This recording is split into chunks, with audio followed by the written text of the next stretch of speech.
The next step in our process of going over the FlowSafe II Plus is actually show how to demonstrate it and how to set it up. Now, I want you to remember that these patients are in distress. They're not in failure.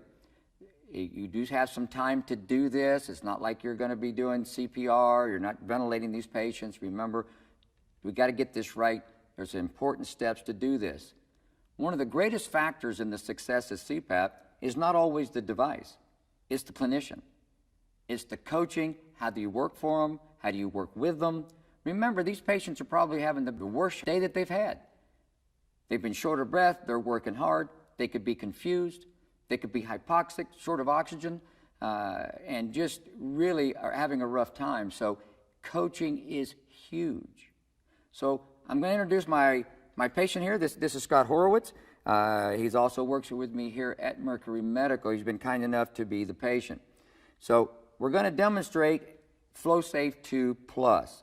As you remember when I discussed it earlier, is you've got to start out in the CPAP mode, which I've already done.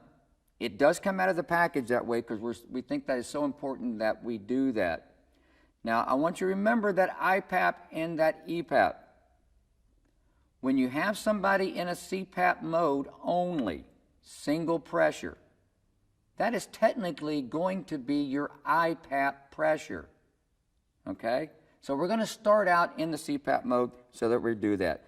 Now, if I was going to be treating Scott here, he would be my patient. I would be we've done some assessments. We've already decided this is the direction that we're going to go. I'd be telling him this is what we're going to do. This is going to help you breathe. This is going to make things easier for you. A lot of times I even like to kind of put a hand on somebody and you're talking to them. Clinicians have kind of gotten away from that. I think it's important that we develop a rapport between the caregiver and the patient. They're looking for you to solve a problem. What are our patients looking for us in EMS? I think there's really two things they're looking for. Generally, they want to ride to the hospital and they want to feel better. And sometimes how I deal with people helps them feel better.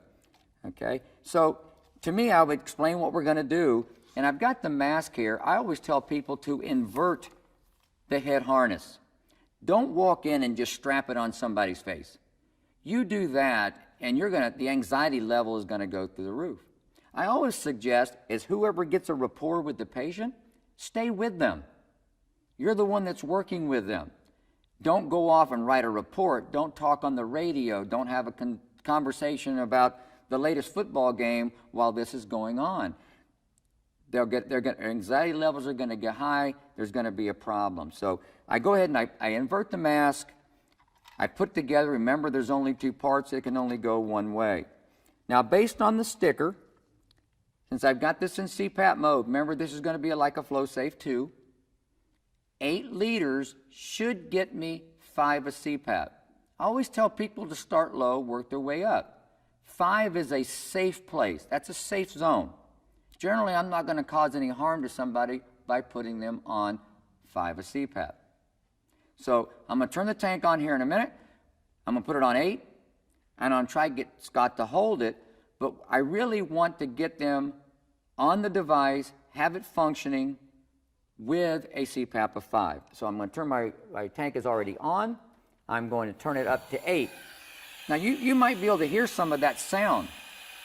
It does get a little bit noisy, but every CPAP device gets noisy strictly because of the gas flow. So I always tell the patient, I try to get them to hold it. I want them to feel like they have some control in what's going on, and I try to get them to put it up to their face. Now, if they want to pull it away, that's okay. Remember, the patient's in distress. They're not in failure, all right? So if I can get him to put it up to his face, and say that's all he'll do. He doesn't want the strapping. The device will work. But now I have to look at my manometer to see if it's actually working, because the manometer will not register until it's got a seal on the patient's face. So I get that on there, I try to get him a little bit tighter, and I actually have him on 5, okay? Now, what I want to do so that everybody on camera can see this, now this does not come with the FlowSafe device. This is for demonstration purposes only, but I'm going to put the larger manometer that you can see there on the table Now you see, notice as he does that, I want to see what you're actually getting there. We're right on about 5. I would like the pressure to be a little bit more consistent, so I'm going to turn it up. Now you'll notice the needle moves. It's not going to stay exactly on the number because as you breathe, you're changing the intrathoracic pressure in your chest, so you're going to have some fluctuations. But I want a kind of a mean average right around 5, and I kind of like that. So once I get him to where he'll stay on it and everything's fine, now I can take the head harness and bring it over. Always be careful of their ears.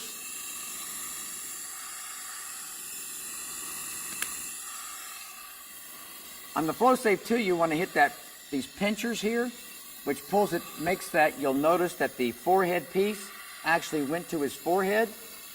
And now I can actually use the 4 points that are Velcroed to actually, where he no longer has to use his hands.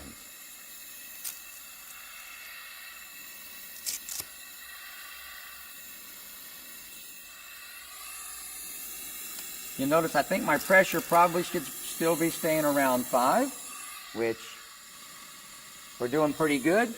So now I know that he's not over breathing it. It's not going to 0 when he inhales. I got a good mask seal. It's registering, so I'm happy with that. Now I'm considered, I want to go to a BiLevel. I want to go to 2 levels to do that. For this device, I recommend, for it to actually work best, I'm going to make this a CPAP. Now remember, I'm not in BiLevel yet. I want to make this a CPAP of 10. So how do I do that? I'm going to turn my flow up.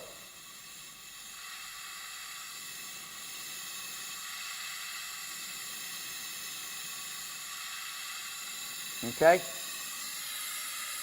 Once I've done that, I've got a CPAP of 10. That is your IPAP. That's your inspiratory pressure. It's now set. So when I flip this switch to BiLevel, okay,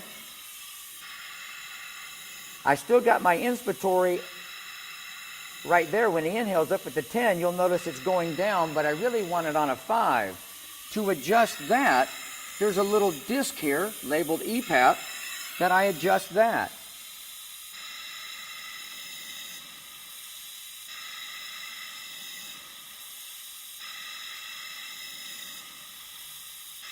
Okay, so you'll notice I've got an average of 10 on the inspiratory and an average of 5 on the expiratory. He is now on BiLevel. It is helping him do the work. So it's a significant advantage to be able to do that.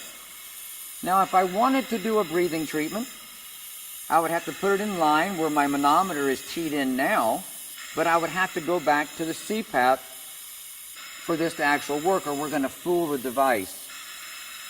So this should make it much more comfortable for him to do that. To use FlowSafe II Plus, it's very important that we follow those steps as I outlined there. Start in CPAP.